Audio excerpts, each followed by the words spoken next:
your health. When we talk about perimenopause and menopause, typically we think women over 40, but a new study suggests this is not the case, and it is happening earlier than traditionally thought.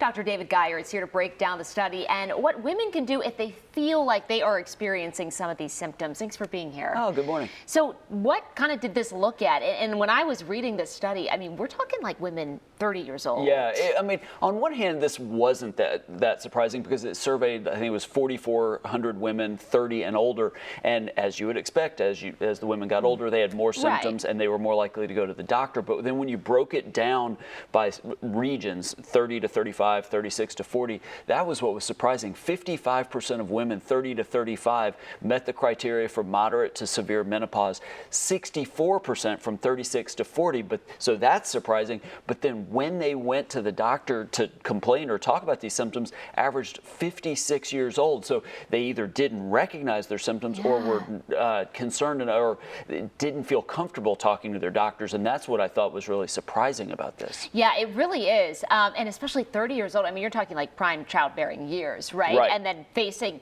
potential menopause. I mean, that could throw a real wrench in people's family planning.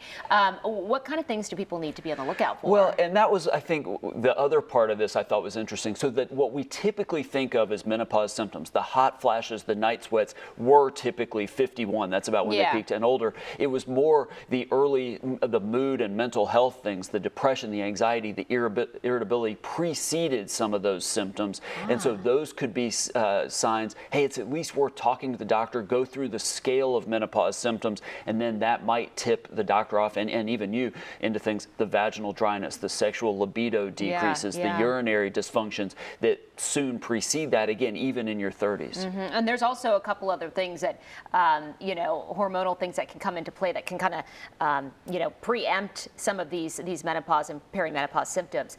What's your advice for women out there kind of thinking, maybe this is me? You know what? They obviously need to talk to a doctor, and I understand the issue of being embarrassed about it because it's like you don't expect it, but it is so important so you can get the care you need. Yeah, absolutely. And we talk about, you should go talk to your doctor with a lot of the things we talk about here, but it's more than that. It's yourself recognizing that, hey, these are things at least worth asking about. Again, you don't typically think of depression, anxiety, irritability as potentially menopausal symptoms, or just some of the physical changes. Again, the vaginal dryness, the urinary things, worth bringing up because it could be a sign of something else. Even if you're still in that phase where you're having the menstrual cycles, maybe they're starting to get a little irregular, to tip your doctor off. Maybe we should start following this, as you mentioned, in what we still think of as reproductive years. Yeah, of course. I always say personal advocacy can really get you some answers, and that's key with all of that. Dr. David Geyer, thanks for joining us.